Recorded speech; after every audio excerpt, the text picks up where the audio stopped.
C'est la première escale de Jeanne de l'année 2023. Mon invité est un chercheur de sens à cette vie, un chercheur peut-être d'une vie après la vie. Mon invité est un chercheur de Dieu. Il a créé un livre, Mort d'un Chartreux, aux éditions du Rocher. Gérard Vincent, bonjour. Bonjour Jeanne. Comment avez-vous trouvé Dieu ? C'est une question très difficile. Moi, je suis né dans une famille catholique et pratiquante, des parents qui ont, je pense, surtout mon père, étaient des vrais chrétiens avec beaucoup d'engagement et de générosité. Mais en 68, j'ai 15 ans et comme beaucoup de mes copains, il y a le grand vent contestataire qui passe. Oui. Et là, je dis à mes parents, ça suffit, la messe. Moi, j'étais l'aîné, bien habillé. À 8, je n'y vais plus. Ah bon. J'ai dit, c'est pas pour ça que j'ai perdu la foi ou que je suis devenu un mécréant. Oui. Mais bon, ils ont compris.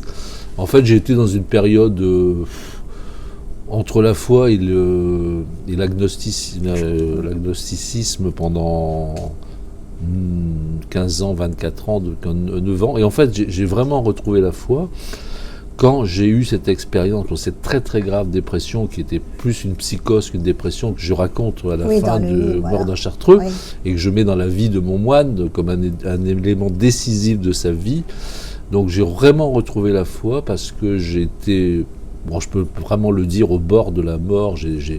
Les électrochocs, il y en a eu beaucoup, ne donnaient rien. Donc vous avez fait comme une forme de schizophrénie, je crois. Oui, c'était c'est le terme qui a été prononcé, mais est-ce que c'était vraiment ça ? Est-ce que c'est quelque chose qui est arrivé dans la brutalité totale ? Mais alors, pour revenir à ta question, Jeanne, c'est quand à un moment précis, alors que j'étais vraiment très très mal et je ne pensais pas m'en sortir, j'ai eu une voix intérieure qui m'a demandé de prononcer 2 mots, et ces 2 mots sont « je consens ». Je consens, justement. Je les ai prononcés, et là, ça a été d'une rapidité extraordinaire, c'est-à-dire que tout s'est éclairci, la grande porte de fer verrouillée s'est ouverte, c'est comme si j'étais au fond de la mer et que je donnais un grand coup de talon. Vous écrivez quand le cœur est brisé, justement, quand il est gisant dans le désert, quand il fait l'expérience de la nuit ontologique, c'est là, et là seulement, que la croix de lumière apparaît et le relève. Il n'y a pas d'explication à cela.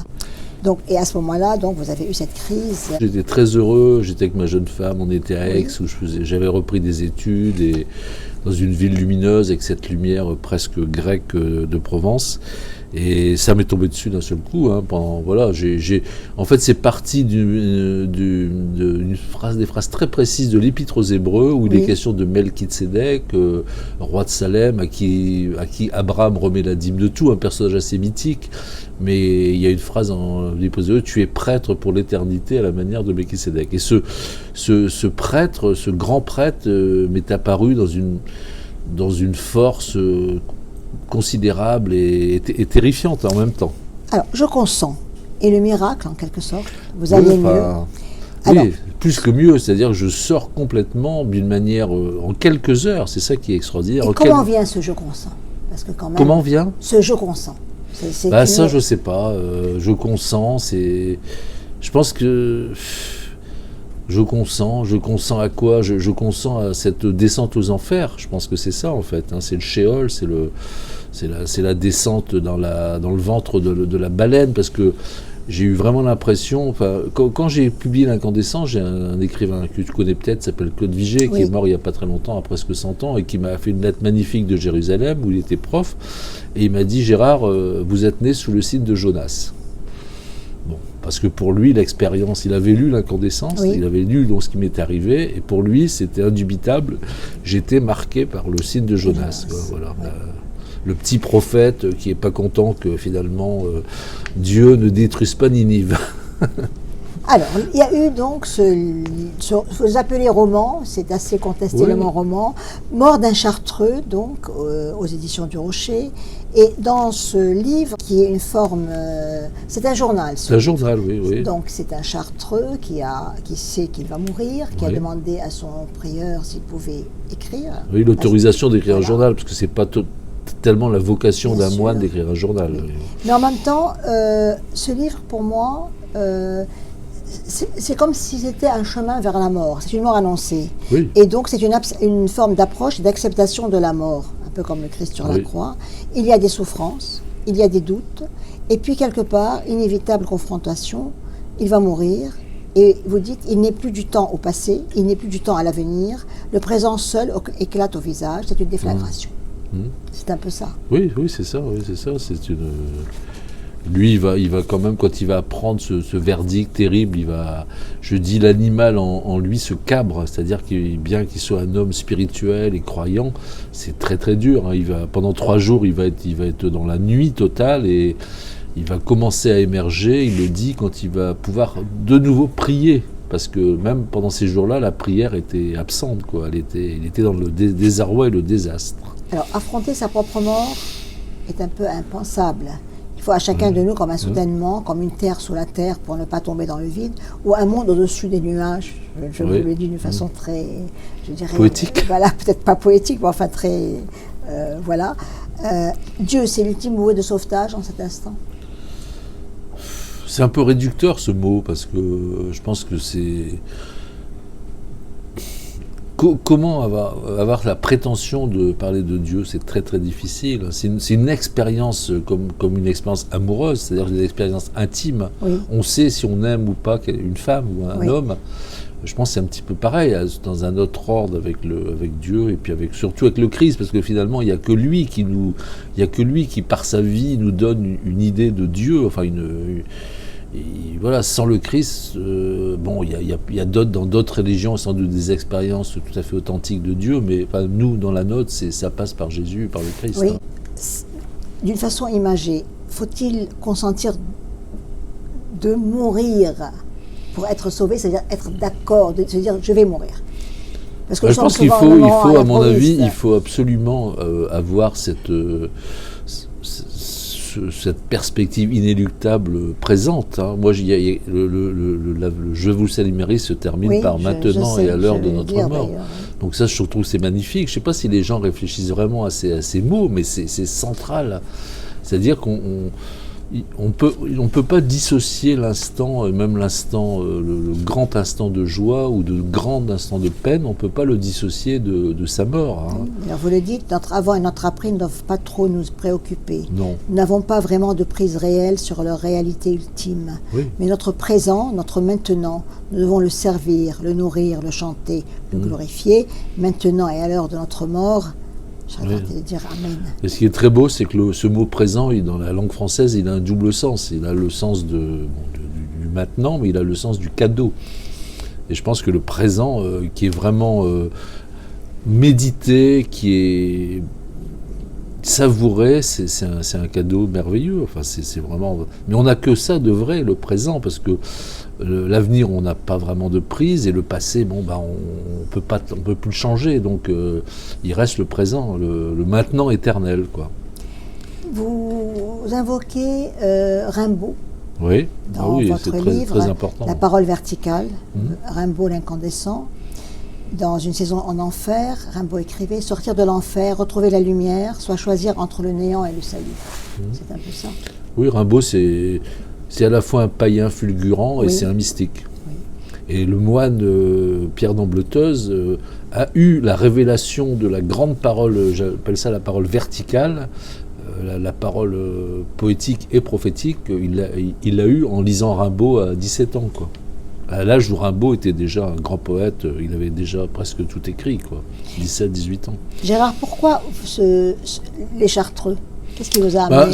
Les Chartreux, ça c'est assez facile à te répondre, Jeanne. J'ai vécu 13 ans à quelques kilomètres, à une vingtaine de kilomètres de la Grande Chartreuse, donc j'étais assez fasciné par cet ordre. Le lundi, souvent j'allais en hiver faire du ski de fond, je rôdais un peu autour, je montais au-dessus, au-dessus des remparts, là, des murailles de la Grande Chartreuse. Je me suis intéressé, j'ai lu, j'ai été fasciné par cette règle, tu sais, l'échelle cartésienne, on en parlera peut-être après, mais lecture, prière, méditation, contemplation. je rencontre, parce que ce livre, il a été commencé en 83. En 84, il a été très mûri. Je rencontre un moine et je m'enfuis presque parce que je tombe sur un moine en pleine dépression, ce qu'on appelle l'acédie.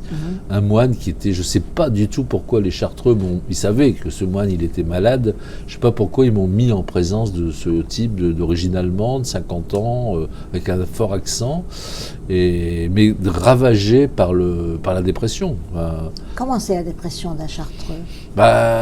Moi, j'ai passé 3/4 d'heure avec lui et j'ai vu un homme qui était dans la déroute et je ne comprenais pas bien ce qu'il me disait. Je me disais, mais est-ce que je rêve? Qu'est-ce qui se passe? Et du coup, ça a mis un coup d'arrêt à mon roman parce que je me suis dit, si ça tombe, tu fantasmes complètement cette vie de moine. C'est pas du tout ce que tu penses, c'est beaucoup plus difficile. Et après, il y a eu quand même ce film, peut-être 10-12 ans après, Le Grand Silence, qui est une merveille. Alors là, j'ai retrouvé, ça m'a redonné de l'espoir parce que j'ai retrouvé quelque chose de beau, de pur. Il y a la mort d'un moine aussi dans ce film, mais un moine qui s'éteint, comme la petite veilleuse de sa vie s'éteint, comme beaucoup de moines d'ailleurs.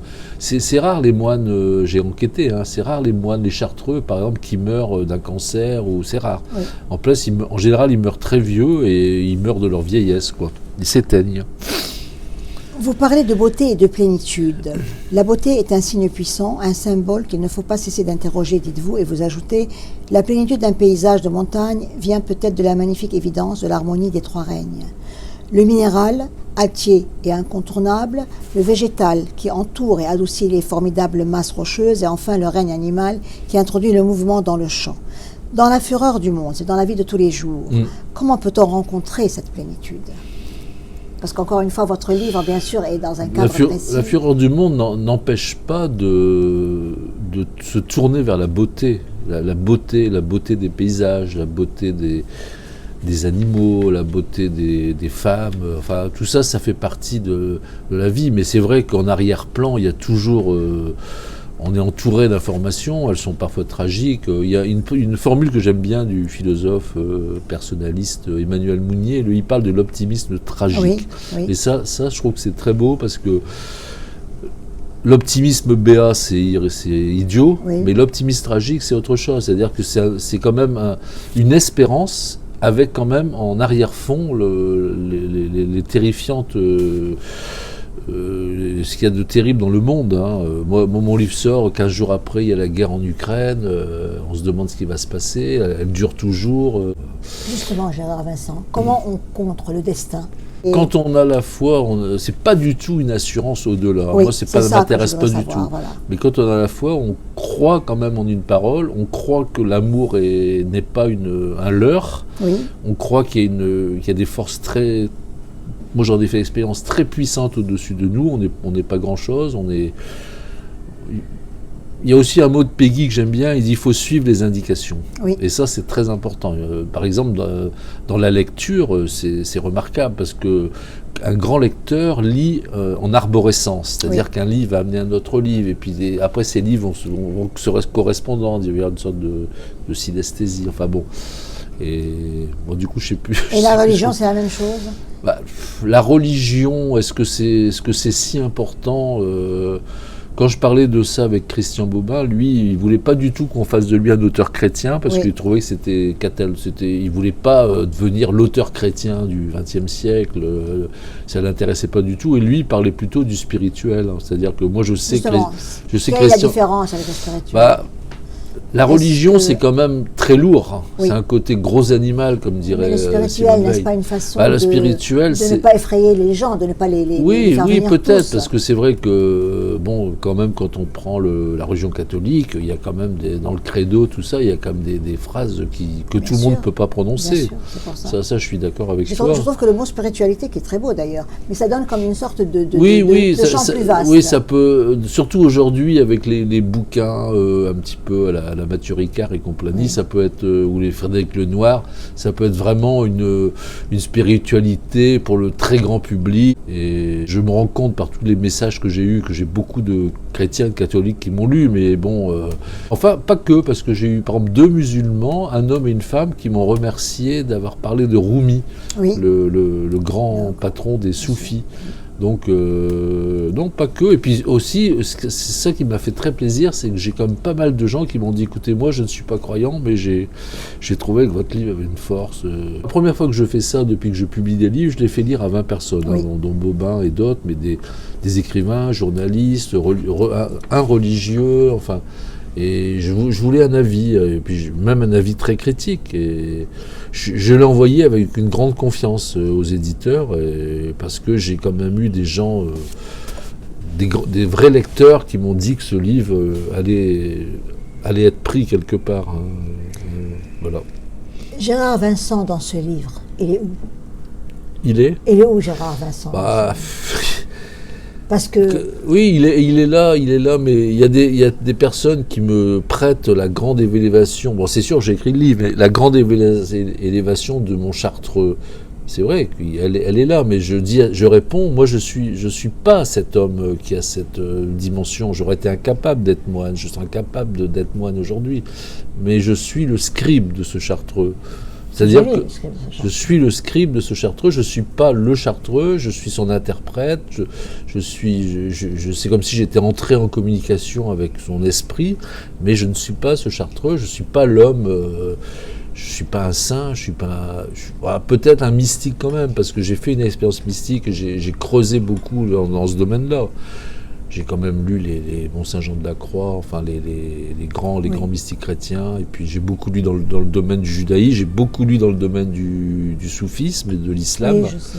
Tout ça, c'est des choses qui m'ont passionné. J'ai été un lecteur vraiment boulimique entre 25 et 40 ans. Lecture, prière, méditation et contemplation, dont on parlait tout à l'heure, vous le pratiquez? Non, je ne peux pas dire ça parce que je ne mène pas la vie qui...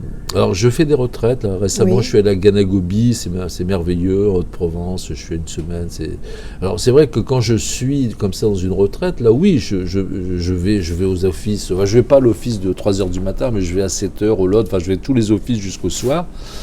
Et vous gagnez une paix dans tout ça? Oui, surtout dans la beauté. Moi qui suis un grand amoureux de la beauté, les lieux sont extraordinaires. On est à 700 mètres, on est au-dessus de la Durance, il y a les champs de Valençol et de lavande pas loin. C'est propice à... Ah oui. D'ailleurs, je pense que je vais y retourner au moins 2 fois par an. Après, bon... Alors, moi, je mène cette escale un peu comme une personne lambda. Parce que bien sûr, le public n'est pas spécialement un public oui, bien sûr, je comprends. Croyant, chrétien. Donc je survole un peu, ça a l'air d'être un peu léger, mais bon, je voudrais comprendre et vous écouter bien sûr.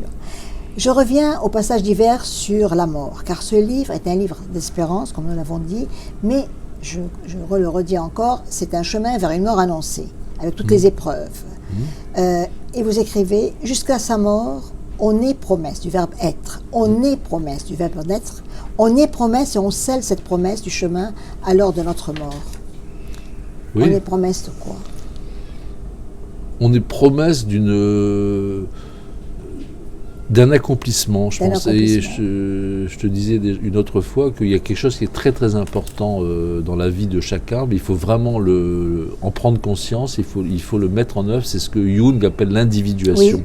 Alors l'individuation, c'est pas facile à comprendre, mais c'est quand même un chemin d'existence et de vie avec une croissance infinie. C'est-à-dire que c'est quelque chose d'assez réjouissant parce que même la vieillesse, même la grande vieillesse ne peut pas arrêter une individuation.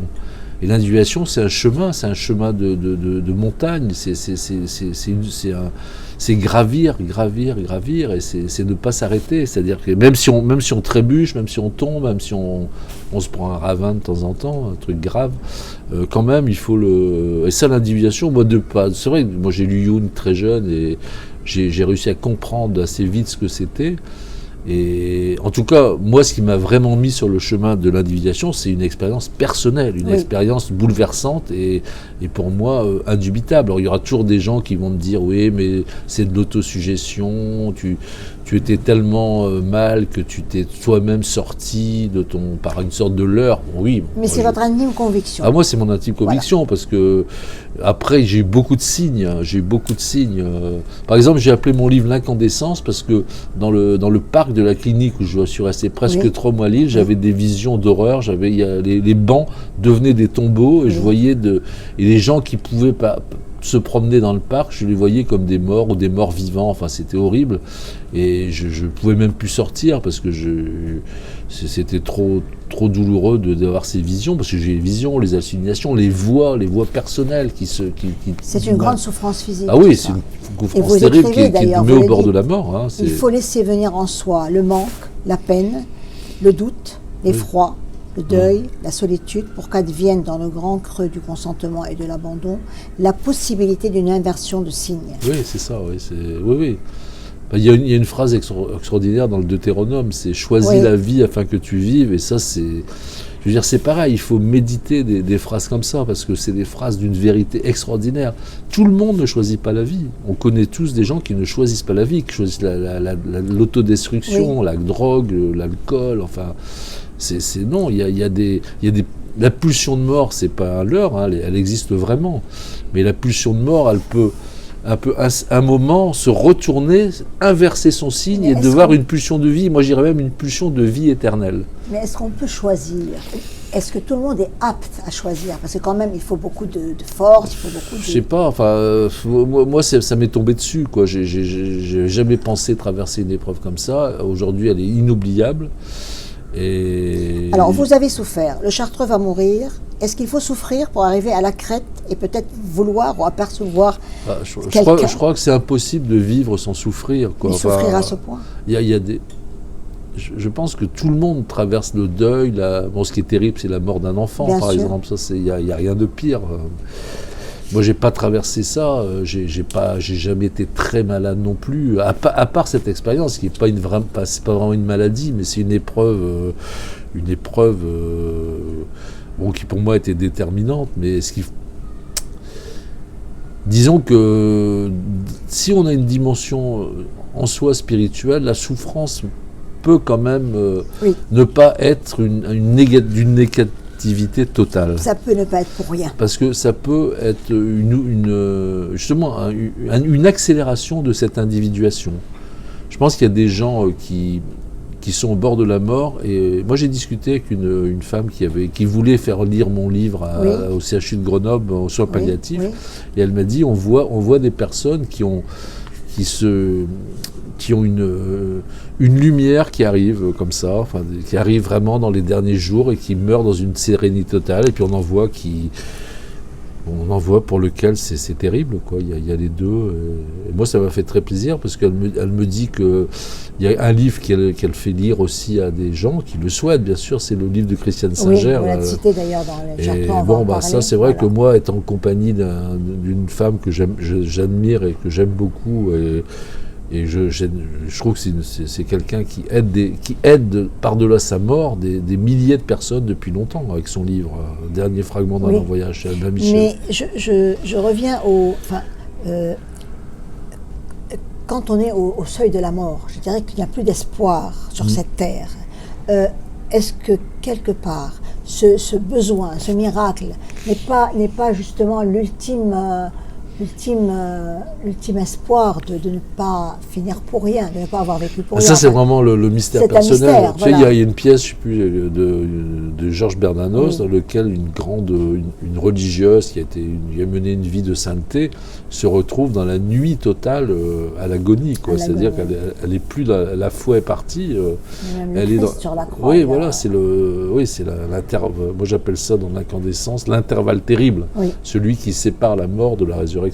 Là, il y a le Sheol, la descente aux enfers. Mais c'est très mystérieux. C'est très, très mystérieux. Alors, vous avez aussi évoqué le poète américain Henry David Thoreau dans Un monde à la fois. Quand on lui a posé la question, il était à l'article de la mort, on le suppliait de songer à l'au-delà et de se préparer au grand passage. Il leur a dit « un monde à la fois ». Il ne voulait pas qu'on lui amène un prêtre pour les derniers sacrements. Voilà, moi c'est vraiment. Alors quand je suis tombé sur cette phrase, Elle est belle, cette phrase. je trouve ça magnifique. C'est vraiment. Et ça, c'est vraiment une conception que connaissais moi pas. j'ai et que je mets aussi dans mon chartreux. C'est-à-dire que lui, il sait sa mort arrive à grands pas, mais il spécule pas. Il ne spécule pas. Il a la foi. Il fait confiance en l'amour qui l'attend sans doute, mais de toute façon, ça sert à rien d'imaginer, parce que ça ne peut être que faux. On sort du temps en mourant, on sort du temps, c'est la fin du monde. Oui, donc total. C'est cet intervalle qu'il faut gérer avant la grande sortie. Oui, voilà, il faut... Moi, j'ai la chance d'avoir un papa qui est mort à 91 ans, mais il souffrait beaucoup, parce qu'il a un cancer des os, mais il est mort dans une paix totale, une foi extraordinaire, enfin, c'est magnifique, quoi. Moi, je porte sa chevalière parce qu'il s'appelle Gérard Vincent comme moi. La première chose qu'il a donnée ma mère après la mort de mon père, il y a 5 ans, c'est sa chevalière qu'il a eue à 20 ans. Gérard, vous avez une très belle image. Vous dites le pain quotidien et le temps. Vous comparez donc le pain quotidien au temps, plus au temps accepté, médité.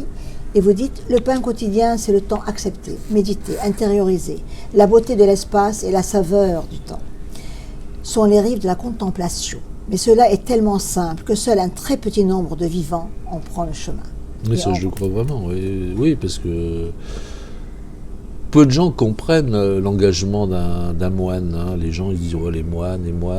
Il y en a qui disent carrément que ce sont des parasites. Mais en fait, les moines, à mon avis, ils ont un rôle immense. Hein. Ils soutiennent le monde par leurs prières. Hein. C'est comme dans la Bible, il y a parfois des passages où on dit que telle ville, Ninive, etc. Et alors il y a un marchandage entre un prophète et Dieu en disant mais s'il y a 10 justes, voilà. Parfois 10 justes dans une grande ville peuvent sauver une ville de la destruction et de la mort. Donc oui. Dans ce livre, il y a aussi, parce que bien sûr, il y a tout ce chemin vers la mort, il y a tout ce Dieu.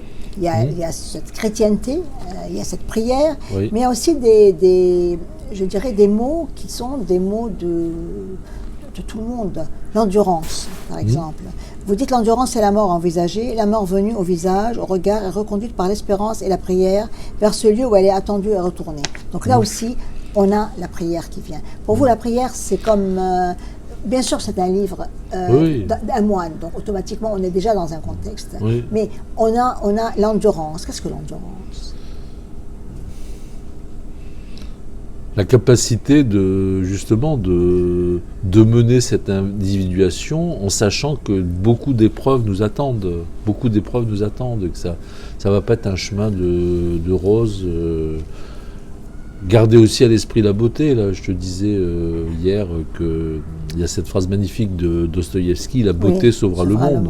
Donc déjà, des personnes qui entament ce chemin et qui gardent à l'esprit la beauté, le désir de la beauté, des paysages, de chercher la beauté, bon, je pense que déjà, ce sont des jalons pour une belle vie, malgré tout, mais on est très inégaux hein, avec ces gènes, avec la santé, avec les épreuves qu'on traverse, avec les trahisons, voilà. Avoir la foi ou pas est toujours un mystère. Avoir la foi, c'est vraiment... D'ailleurs, le mot « avoir » ne va pas tellement avec la foi. Il faut plutôt dire « je suis un être de foi, que j'ai la foi ». Parce que c'est pas une possession, la foi. Oui. On peut dire que c'est une grâce. Bernanos disait « tout est grâce ». Oui, c'est une grâce, c'est quelque chose qui est octroyé, je pense. C'est pas forcément quelque chose qu'on va chercher avec les dents, quoi. Oui, avoir la foi, c'est pas le bon mot. Perdre la foi aussi, c'est un état, la foi.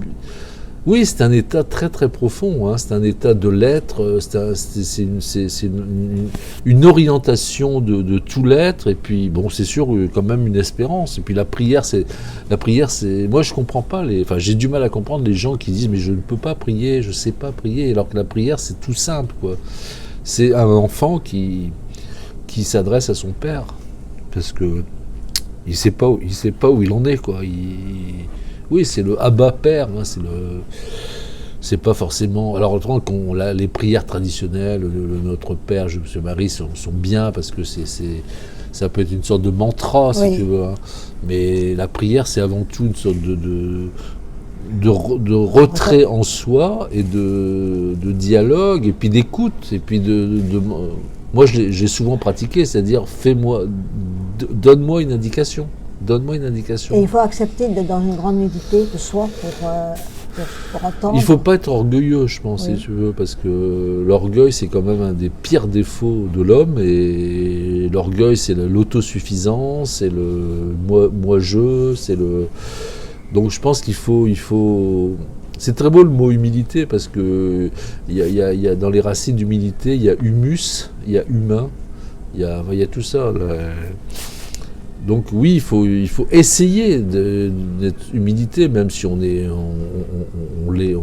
finalement on l'est rarement, on est toujours pris par des choses, mais oui. Dieu est bon. Je sais pas si c'est le mot, il y a la phrase classique qui est répétée, Oui. c'est Dieu est amour. Bon, On nous apprend je pense ça qu'il dans les peut, prières à dans l'école. la Bible, Dieu Oui, n'est pas que bon. justement, Hein. c'est pour ça que je Dieu, pose c'est la un question. Dieu qui peut Vengeur, être terrible, qui oui. est vengeur, qui Oui. peut châtier, qui peut. Donc c'est vrai que c'est un Dieu. D'ailleurs, C'est même- Yahvé, c'est un Dieu qui peut quand même choquer aujourd'hui, Oui, quoi. bien sûr. Moi, je pense que le Christ amène une autre vision de Dieu, Oui, quand même. plus humaine. Oui, complètement. Il retire Dieu d'un sacré qui est mauvais, quoi, finalement. Le sacré. Oui, ça me fait penser à René Girard. Hein, avec Oui, justement. Et le livre est dédicacé à René oui, il est Girard et dédicacé à votre René père. Girard et à mon père, parce que Oui. René Girard, c'est Pourquoi quelqu'un... René Girard? René Girard, il y a deux raisons. D'abord, je considère comme un des plus grands penseurs Oui. du XXe siècle français et du début du XXIe, une œuvre immense. Et l'autre raison, c'est qu'en 1978, quand j'arrive à cette clinique, j'ai un cartable. Ma mère me met des lettres que je reçois et que je n'ouvre pas, mais dans ce cartable, il y avait La violence et le sacré de René Girard. Et quand je suis sorti de l'épreuve terrible après ce jeu consent, le lendemain, je prends ce livre Oui. et je le lis. Et j'oublierai jamais l'interne, un grand gars très beau, qui vient me voir et qui me dit, vous savez Gérard, il ne faut pas simuler. Oui. C'est-à-dire que lui, il a vu que c'était pas Guy Descartes. Et bon, il s'est dit qu'est-ce qu'il essaye de nous dire avec ce livre, puisqu'il était dans la folie il y a 2 jours. Qu'est-ce qu'il essaye de nous... Alors j'ai dit non, je simule pas, mais j'ai pas polémiqué. J'ai dit non, je le lis. Alors voilà, c'est la double raison de la dédicace à René Girard. Et je pense que René Girard, c'est une œuvre qui va grandir, hein, il est beaucoup plus connu aux États-Unis, Oui. dans plein de pays qu'en France. En France, il se heurte à une sorte de scientiste de l'université. Quand on comprend la théorie de René Girard, il y a énormément de choses qui s'éclairent. Bien sûr. Hein, le mimétisme, le bouc émissaire, la rivalité mimétique qui est partout. Si on a conscience de la rivalité mimétique, il y a beaucoup d'erreurs qu'on ne fait pas dans la vie, je pense. Et puis surtout, on comprend les réactions, on comprend les comportements de certains, on comprend... Vous dites la fin spirituelle est la pire, car invisible. FIM. Oui, FIM, bien Oui. sûr. On peut mourir de cette fin-là, Gérard Vincent? Oui, je pense qu'on peut, dans un grand désert et désarroi spirituel, on peut mourir soit en se déclenchant une maladie, soit en se suicidant. Dans l'escale de Jeanne, il est d'usage que je vous donne un mot, vous me donnez un autre, comme un jeu rapide. C'est-à-dire une sorte de ping-pong. Oui, voilà. Poète, Rimbaud. spiritualité, Chemin de vie. chemin de vie, transfiguration, parce que vous parlez de la transfiguration. Ah oui, là c'est vraiment une bouleversante expérience de la vie du Christ au Mont Tabor, hein, c'est-à-dire Oui. que il apparaît dans l'incandescence de sa divinité et de sa lumière. Mais ça, c'est difficilement imaginable. Consentement, Un mot-clé, dans ma vie en tout cas, mais je pense que c'est un mot auquel on doit faire c'est une expérience qu'il faut faire, à un moment de sa vie, il faut consentir d'une manière ou d'une autre. Alors Péché. consentir à la joie, Péché, Parce qu'on n'a pas parlé du péché. péché, c'est quelque chose qui fait beaucoup de mal parce que prend une trop grande importance dans la. Bah, c'est une réalité, le péché. En fait, si on prend les racines du mot péché, c'est trébucher, c'est le scandalon, c'est la pierre qui va faire tomber. Mais après, pour beaucoup, c'est un repoussoir terrible, notamment contre la religion catholique, qui exagère, à mon avis, cette notion de péché. Péché, exactement. Il n'y a aucun péché qui ne puisse être pardonné de toute façon. Gérard Vincent. Oui. Un mot pour Gérard Vincent. Si je vous dis Gérard Vincent, vous dites quoi? Bah, ça, c'est... Pas le Chartreux, bien sûr. Non, moi, je suis content de porter le nom et le prénom de mon père parce que j'adorais. Mon prénom est complètement... Il n'y a plus du tout de Gérard. J'avais regardé sur Internet en 2018. Il y a eu 19 Gérard en France. Donc ça a complètement ma disparition.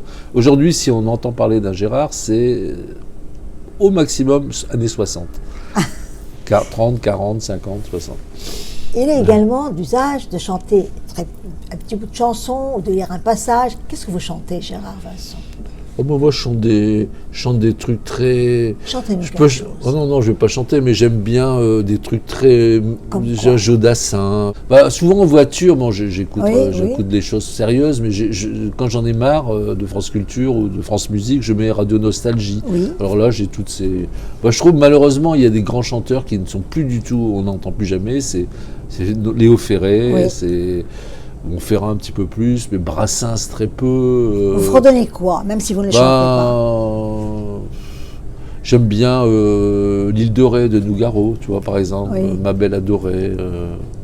J'aime bien, le Nougaro, je l'ai rencontré 2 fois, une fois à Vienne, et puis Vous pouvez nous dire quelques phrases comme ça de la chanson? Non, parce que j'ai vraiment pas cette mémoire. Mais je fredonne des chansons, ou parfois sur la plage, quand je fais des grandes marches, je peux fredonner une prière, un chant religieux de mon enfance. Par exemple. Tu es Seigneur, le lot de mon cœur, tu es mon héritage. C'est des choses qui me reviennent. Des fois, je marche 10 km. Oui. Et donc là, il y a les embruns, il y a les remous, il y a les vagues. Et voilà, je peux... Mais ça, c'est une sorte de jubilation. C'est jubilatoire. Mais sinon, oui, j'aime bien une chanson. Moi, c'est surtout la poésie qui m'intéresse, mais j'aime bien une chanson si elle a une certaine candeur, une certaine naïveté, si elle est... Jodassin, les petits pains au chocolat, tout ça, c'est merveilleux. Ça met en joie, quoi, ces chansons. Aujourd'hui, les chanteurs sont un peu plus sérieux, un peu plus mélancoliques, disons. Vous avez perdu entre la fin et la nouvelle année des êtres aimés. Oui. Ils ont compté énormément pour vous, dont justement Christian Bobin, qui était un vrai ami. Ça veut dire que vous alliez chez lui, je crois. Oui, j'étais. Et il avait lu et encouragé votre manuscrit. C'est-à-dire que ce n'était pas uniquement une correspondance. Vous le connaissiez en vrai. Non. Voilà. J'ai rencontré Christian Bobin en 1999. Oui. Et ça a été tout de suite une grande amitié. On s'appelait, on s'écrivait parce que Christian n'a pas Internet. Oui. C'est hors de question. Du coup, lui, il recevait beaucoup de courtiers parce que les gens qui voulaient lui communiquer passaient par les lettres. Et Christian, oui, c'est une grande amitié. Moi, j'ai connu dans mon métier où j'étais représentant, j'ai connu beaucoup d'écrivains, mais il n'y en a qu'un qui vraiment était d'un seul tenant, absolument aucun hiatus entre l'homme qui vit et l'homme qui écrit, c'est Bobin. Parce que j'ai rencontré des écrivains qui sont finalement décevants par rapport à leur œuvre, qu'on aime beaucoup. Oui. Mais Christian, lui, en plus, c'était un type d'une générosité folle. Enfin, il a pratiquement tout ce qu'il a gagné, parce qu'il y a des moments où il a gagné beaucoup d'argent avec ses livres, il a tout donné finalement. Je pense qu'il suffisait de demander à Christian pour qu'il donne, quoi. C'était très simple, donc ça va très vite. Et il vivait très modestement. Alors justement, comment on vit l'absence La mort en vrai, je veux dire celle qui sépare dans ce monde, parce que Moi, vous avez eu un autre deuil dernièrement. Moi j'ai beaucoup, oui, parce que j'ai une grande amie qui a été une grande amie toute ma vie, puis ma toute première amoureuse, bon, vraiment elle a été très jeune, moi j'avais 18 ans, elle en avait 15 ans et demi, et elle vient de mourir d'un cancer du pancréas là, à Nantes, et bon, son enterrement c'est dans quelques jours, je vais y aller. Oui, un mois et demi après Christian, c'est très douloureux, parce que cette femme, c'est vraiment une des femmes que j'ai le plus aimées dans ma vie.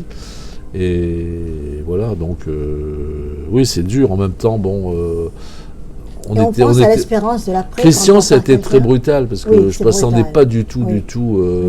On s'était vu encore quelques semaines avant. Il était passé à l'émission de Vincent Josse sur France Inter. Et moi, c'est curieux, parce que j'étais à l'hôtel à Paris, là, quand c'est la fois, on s'est vu un jour ou deux avant, et j'ai été j'avais vu mon éditeur pendant 2 heures. On avait parlé du livre que je vais lui remettre bientôt, enfin en juin. Et je me suis senti. Et Christian était mort, parce qu'il était mort depuis le matin. Mais je l'ai su que cette nuit-là. Et je me suis senti envahi d'un malaise. J'ai marché, puis je suis rentré dans ma chambre. J'ai pas du tout voulu dîner. Enfin bon, j'étais mal. J'ai même appelé une amie, parce que moi je suis pas quelqu'un du tout qui déprime et tout ça. Mais là je déprimais, et sans savoir pourquoi. Et alors, c'est extraordinaire, parce que bon, j'apprends par Hélène, la plus que vive, la fille de la plus que vive, Hélène Gratté. J'apprends à 4h du matin la mort de Christian. J'appelle à 7h Franck, qui était aussi un grand ami de Christian, que moi j'ai connu grâce à Christian. Et il me dit, écoute Gérard, c'est incroyable ce que tu m'annonces, parce que je vais te dire mon rêve. J'allais à la maison où on est allé ensemble dans sa forêt, là, à Champvieux, et je vais voir Christian, il n'y a plus de maison. Alors il y a des gens, j'interroge des passants, et je dis, il y avait une maison, on dit oui, mais il n'y en a plus, la maison a disparu. C'était un rêve. Et c'est un rêve. Alors, et donc on a tous les deux été avertis d'une certaine façon de la mort. Moi par cet état de déprime totale, de spleen, lui par ce rêve. Voilà, c'est aussi des petits signes quand même des choses qui sont difficiles à comprendre. Ce sont les signes dont vous parlez? Oui, ce sont des signes, des intersignes, de la synchronicité. Et à cet instant brutal du deuil, est-ce qu'on pense à l'espérance, ou on est plutôt dans l'absence? On ne peut pas le dire, ça. On peut pas le dire. Personne ne peut le dire. D'ailleurs, il y a un grand religieux français, qu'on a un petit peu oublié aujourd'hui, il s'appelait François Varillon, qui a fait des livres magnifiques, qui dit « Ne parlez jamais de la souffrance, parce que vous ne savez pas ce que c'est ». Il n'y a que vraiment, ne peut parler de la souffrance. Même moi, j'ai connu une grande souffrance, mais c'est tellement loin que j'aurais presque plus le droit d'en parler. C'est sûr que Christiane Singer, en grande souffrance, elle en parle, et en parlant, elle va aider des milliers de personnes depuis sa mort. Justement, Christiane Singer, dans votre livre, vous reprenez cette phrase: « Le christianisme est en moi comme un vide incendiaire que je n'ai pas voulu remplir », dans le dernier fragment d'un long voyage. Et vous ajoutez: « Cette sœur d'agonie a été très loin sur le haut chemin ». Est-ce que la mort demande cette dernière douane avant l'infini, donc se poser et remplir le vide incendiaire? Moi, je pense que des gens de la dimension spirituelle et mystique de Christiane Singer, je pense que ces êtres-là, ils s'accomplissent dans cette immense souffrance de leur fin de vie. Et ils arrivent à une sorte de sommet, d'apothéose, et je pense qu'ils sont accueillis dans la lumière, je pense. Mais bon, après, elle, c'est bouleversant. Hein. Moi j'ai fait lire ce livre à des gens qui sont morts, et j'ai su, pas toujours, mais parfois par l'épouse, que le livre avait bouleversé la personne qui le lisait dans les derniers jours de sa vie, quoi. Donc c'est vraiment un grand livre. Est-ce que l'être humain, les femmes et les hommes, notre condition humaine a besoin d'immortalité, de ce besoin d'immortalité? Plus que d'immortalité, je dirais, a besoin d'éternité, c'est-à-dire une sorte d'éternité dans la mesure où si l'amour est ce qu'on pense qu'il est dans la tradition mystique et pas que chrétienne, je pense que là on peut aller avec confiance vers cette échéance. Ces ordres contemplatifs ou les chartreux, ou ces ordres contemplatifs, ils sont souvent dans des prières un peu comme s'il y avait un relais dans la prière. Ça veut dire c'est 24 heures sur 24, ils se relaient. Oui, bien sûr, et cette prière-là, est-ce que vous pensez qu'elle est quelque part, c'est la sentinelle de ceux qui n'ont pas le temps, qui ne prient pas? Je pense qu'effectivement, les religieux des ordres contemplatifs prient pour tous ceux qui ne prient pas. Oui. Et il prie aussi pour eux. Hein. Bon, Sainte Thérèse, elle s'était prise de passion pour un condamné à mort. Enfin bon, elle était dans un rapport de don total de sa vie pour que cet homme soit sauvé, quoi. Mais ça, bon, il faut être quand même Sainte Thérèse ou des gens comme ça pour vivre des choses pareilles. C'est tellement exceptionnel. Mais oui, je pense que les religieux ont un rôle très très important dans l'économie spirituelle du monde. Oui, tout à fait. Je pense que... Je sais que là, il y a eu beaucoup de prières pour l'Ukraine, par exemple. Il y a chez les religieux, certains m'en ont parlé. Enfin, bon, ça, c'est des choses qui sont... Oui, et puis tous les dangers du monde, enfin toutes les menaces qui sont là. Et les injustices, Gérard. Et les injustices, oui. Les injustices, c'est comment par rapport justement à un croyant? Il les explique comment? Pardonnez-moi de faire non, mais les injustices, je dirais, des injustices graves. Par exemple, la mort d'un enfant, quelque chose. Oui, c'est ça. Pas... Mais... Ça, chacun est confronté.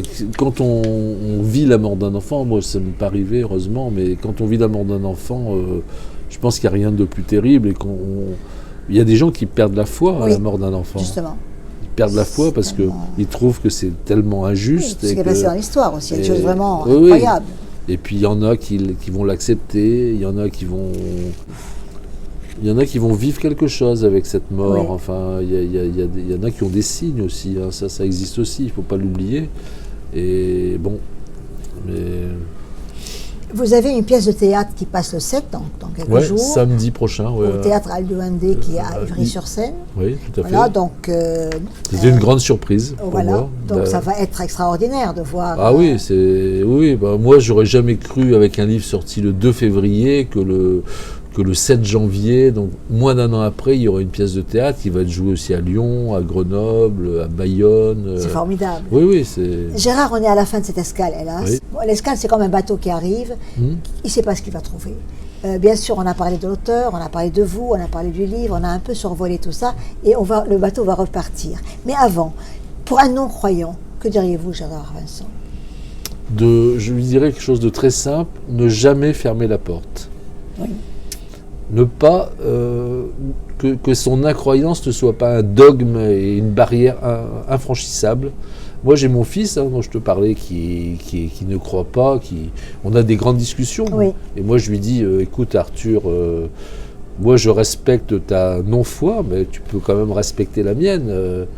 Moi, tu sais que j'ai vécu quelque chose de très important, et donc pour moi, c'est quelque chose je ne reviendrai jamais en arrière là-dessus. Mais je dis, je comprends, toi tu penses que c'est un leurre total, que c'est une consolation que les hommes se donnent. Moi je ne crois pas que ce soit ça. Je dis c'est quand tu es amoureux de quelqu'un, tu sais que tu es amoureux. C'est pas un leurre, tu es vraiment amoureux. Bon bah c'est pareil. Face au Christ, face à cette parole, aux évangiles, à ces passages merveilleux de la Bible, à la grandeur de ce livre, tout ce chemin, parce que c'est tout un chemin, c'est-à-dire qu'il y a ce Christ vient préparé par toute une armée de prophètes, une armée c'est pas le bon mot, mais toute une cohorte, les blanches nations en joie, dont on parle Rimbaud, dans un passage prophétique des Illuminations, je crois, où il voit quand même une sorte d'image pas apocalyptique, mais dans le bon terme, dans le terme de révélation et pas de catastrophe. Merci beaucoup. Est-ce qu'il y a une question que j'aurais dû poser et que j'ai oublié? Il y a un message, quel autre? Non. Bah, moi, je remercie mon éditeur de m'avoir fait confiance. On va vous prendre une photo avec le livre quand même. Voilà. Et puis, je suis très heureux d'avoir eu autant de messages, de mails, de lettres. Et pour moi, ça a été une année magnifique, malgré les deuils, parce qu'il y a eu beaucoup de rencontres. Oui. Quoi. Et Jeanne, tu en fais partie. Merci beaucoup. En tout cas, j'espère qu'on va continuer.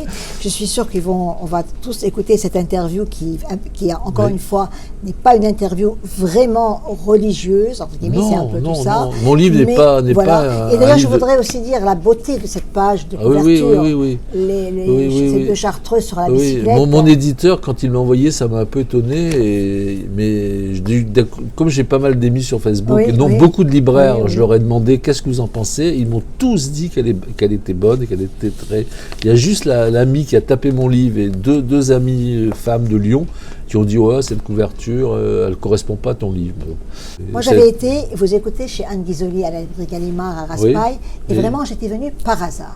Les gens qui étaient présents, les questions de Anne. Oui, c'était beau. C'était très beau. J'ai senti que le livre allait être... C'est un peu les fonds baptismaux du livre. C'était avec Anne que je connais bien.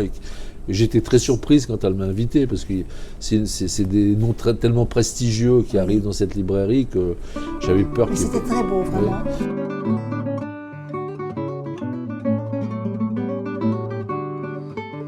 Un grand merci, Gérard Vincent. Merci, Jeanne. Et nous allons terminer avec la musique du générique de Alain Waro. Mais vraiment un grand merci. Et on a un prochain livre bientôt. Début 2024, normalement. Je vais essayer de le remettre fin juin. Et après, bon, il y a tout le délai, les représentants et tout ça. Bon, mais... Un grand merci, vraiment. Merci beaucoup. Merci, Jeanne.